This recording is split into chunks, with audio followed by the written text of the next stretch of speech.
Hi everyone, this is a Stella Domingo exclusive. I can only do this for SDK. So, what happened? It actually started with the poor billionaire's wife. When the friendship started, a lot of people warned me, and like people were like, she does drugs, so I should be careful so that she doesn't initiate me. So I jokingly said, oh, something I didn't do in secondary school, something I didn't do in university. Is it now after getting married and after having kids that I'll do it? So I just laughed it off. I didn't take it serious. I'll be like, no, you guys don't worry, I'll be safe. And yeah, like the way people said, okay, so she does loud, that's the drug that she takes. So, and just like people predicted, she was like, everything I'm going to say in this Stella Domingo exclusive, I'm going to post on my page videos so that you can see petitions to the IG police, and then those I sued to courts and stuff like that, everything. So as we're going, I'm going to be uploading everything so that you can see. So it first initially started with the drinking of alcohol. I'm a Muslim, so I can't drink alcohol. So I'm going to post a video where she's like, no, Jeremy, you have to drink this. Queen Sure, you have to drink this alcohol. You have to drink it. You have to drink it. She kept on trying to pass it over to me. And I have to drink.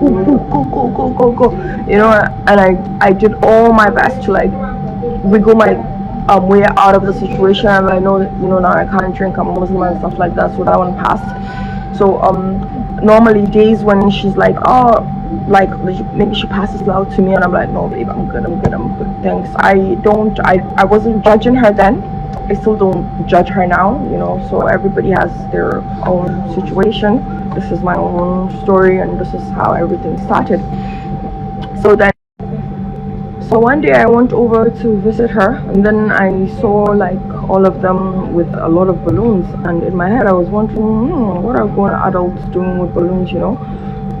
And then she was like, yo, Quinja, you need to try this.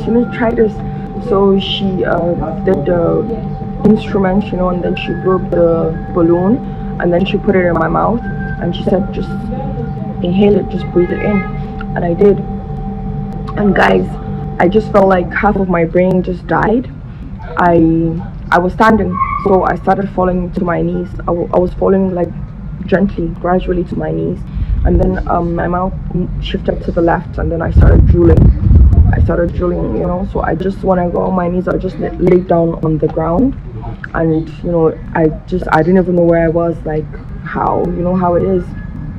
And then she was like, yeah, that's it, that's the feeling, that's the first time I felt that. This is what happens to everyone the first time you do it, but by the time you do it like 4 times, 5 times, you're gonna get used to, your system will get used to it, and then you're gonna become a professional. So after a while, after I got myself back from the floor, I was really upset because I told her that I refused to take alcohol from her, I refused to take loud from her. So I was really upset that she still had to find a way to give me the balloon. And then I'm my mother's only child, so I've always been afraid of doing this, like since secondary school and university. It's like, it's gonna kill my mom, I'm an only child, so I can't afford to like take any chances and stuff like that. So I was so mad. And then that was when I left. That was the last time I spoke to her face to face, like live, like in person. I was so upset, and I never spoke to her again after that. So I left. I left angrily. Then a few months later, there was a doctor. We saw a news on news platforms that someone went for BBL, and everybody was so angry with the doctor. They said her name is Dr. Anu, that Dr. Anu was quack, she's not a good doctor, she killed someone and stuff like that. So she reached out to me on Instagram. I had never met her before, never spoken to her before. She reached out to me on Instagram DM, and she's like, oh Jaruma, look at everything that's happening. It's such, like, I can't believe it, this person died, it wasn't my fault, like that. So I just like consoled her. I said, oh, don't worry, everything will be fine. I was in Dubai then. So I decided to come to Nigeria, and then when I came to Nigeria, she was the first person to come and see me.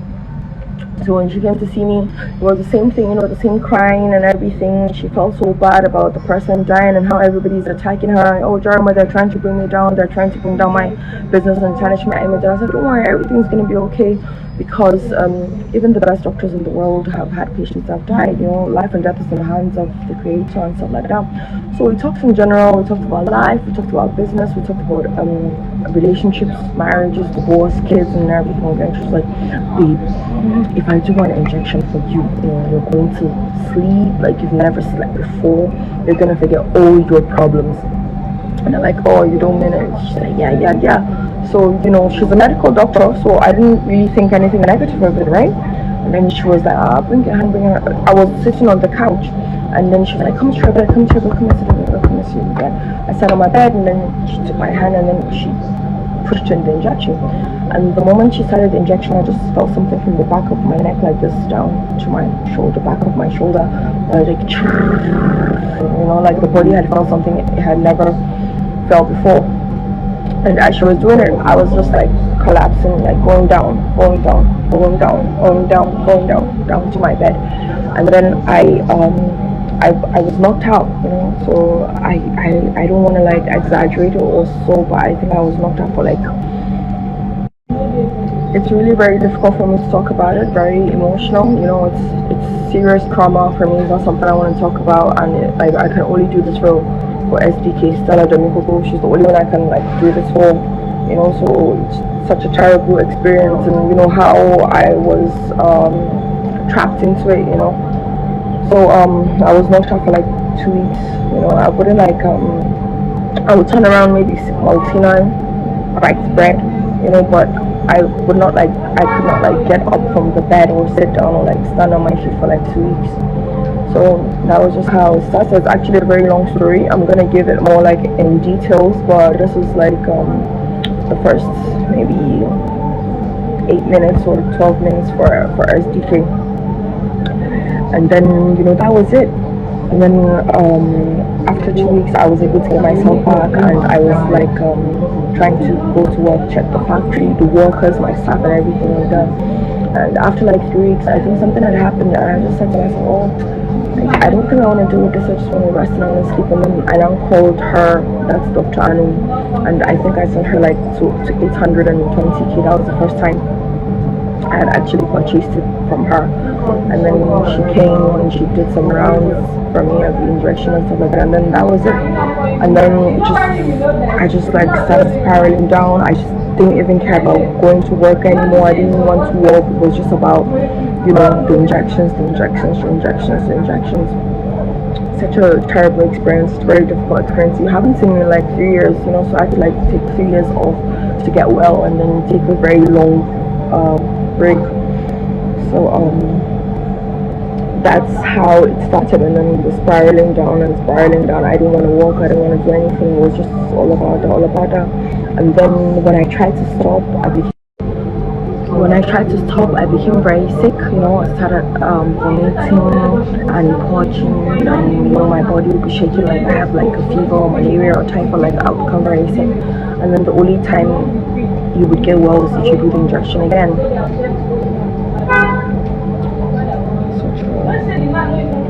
It's very difficult to talk about. Such a terrible experience. It's something I don't ever want to remember in my life. But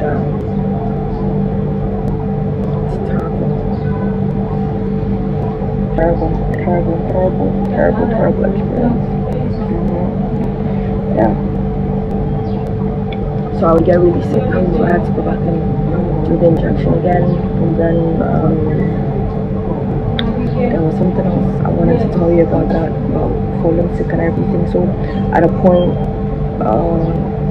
so when you do it, you get well, you feel better, and you don't sleep. And when you wake up from sleep, you feel just so sad and just so depressed and just so fed up, right? So I just got tired of it, and then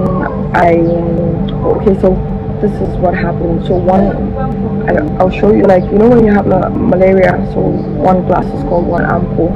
So one ampoule stopped working, I started doing 2 ampoules, 2 stopped working, I started doing 3 ampoules, 3 stopped working, I started doing, so when I did 5, I started, like jacking, and foam was coming out of my mouth, my eyes was going back. Subhanallah. My eyes were, the black was going back, you could only see the white.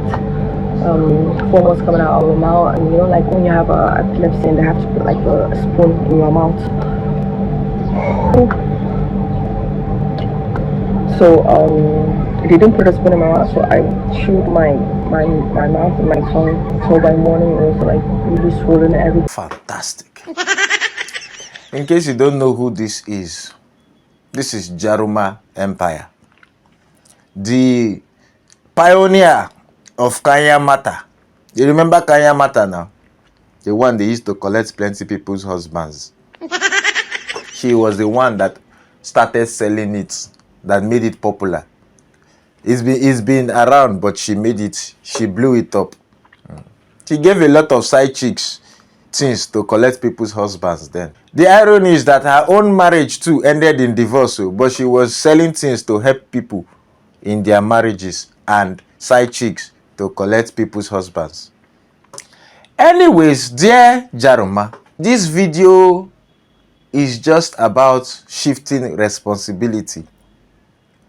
Because I believe as an adult, nobody can force you to do what you don't want to do. Me, I have friends that smoke bangi.